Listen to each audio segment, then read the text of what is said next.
الله الرحمن الرحيم. طبعا رمضان السنه دي في بعض حاجات منتجات مختلفه عن السنه اللي فاتت. في حاجات زي مثلا فوانيس رمضان كان بنعمل قماش وخياميه، دلوقتي بقى نعملها فوانيس لم كمان عشان اللي عايز يسافر بيها او بتاع بتبقى سهله، بتتطبق وتتفرد وبيتسافر بيها في اي حته وسهل يشيلها، عكس مثلا فانوس المتر بيبقى واقف كبير جدا، حتى بيبقى صعب انك تلاقي شنطه تاخده او كده. فاللم ده اتعمل السنه دي، هو معمول من السنه اللي فاتت بس السنه دي ابتدى ينتشر اكتر. دي حاجه ايه جديده. صور برضو كرتون اتعملت على شخصيات الكرتونيه اللي كانت بتعجب الاطفال جدا، زي بوجي وطمطم وابله فهيته وبكار وعم شكشك والحاجات دي. اتعملت صور كرتون في منها حجم كبير وحجم صغير، فرح الاطفال، تتعلق، تتعمل شريط وتتعلق في البيت. ربنا يسهل، لان هو رمضان اللي فات كانت ما شاء الله شغاله حلو جدا. وكمان لما الفوانيس الصينيه اتمنعت فالفوانيس المصريه ابتدت ايه؟ تاخد فرصه وابتدت تنتشر ايه؟ اكتر. بس هو اللي قلقنا احنا شويه الحل الاقتصادي للايه؟ للبلد، بس احنا فارشين وبنعمل علينا والارزاق ايه؟ على الله. واتمنى ان شاء الله ان السنه دي تبقى افضل من السنه اللي ايه؟ اللي فاتت، لان في منتجات انا شايفها شكلها حلو ومبهجه. فان شاء الله يكون شهر خير علينا وعلى امه المسلمين كلهم. احنا بنعلق من اول رمضان، لان الزينه دي ما بتمشيش في رمضان، تمشي في رجب وشعبان.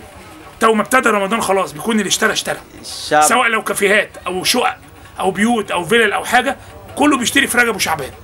وانت عارف احنا شعب استهلاكي، يعني حتى لو الحال الناس تعبان عايز يفرح عياله فبيجيب ايه؟ اي حاجات من ايه؟ من دي. هو شعب بيدور على السعاده باي طريقه، نفسه يفرح. لو ما قدرش هو يفرح على الاقل يفرح عياله، لان هو الفرحه للاسف اقول لك انها بقت عمله نادره، بقت قليله. دخول السعاده والبهجه، فبنستنى من رمضان لرمضان عشان ندخل السعاده والبهجه علينا كلنا وعلى عيالنا. فشهر هو بنستناه من سنه لسنه، ويا رب يجعله شهر خير علينا وعلى المسلمين كلهم يا رب. رمضان بالنسبه للخياميه بيبقى بهجه لمصر كلها.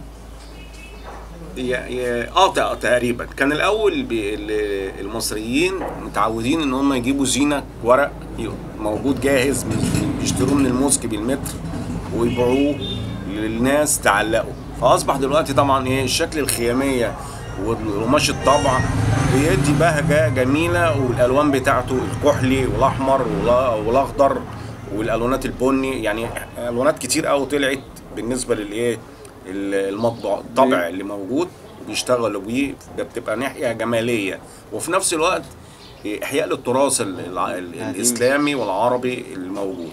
الاسره يعني بتترابط في رمضان بالذات مع بعضيهم، لان كله بيبقوا على مائده واحده، وكل المصريين وكل الاسلاميين في نفس الوقت بيتجمعوا في وقت واحد عشان على الفطار على مائدات مختلفه بصرف النظر عن المستويات. فربنا يبلغنا رمضان ويبقى رمضان كريم علينا وعلى الأمة الإسلامية كلها.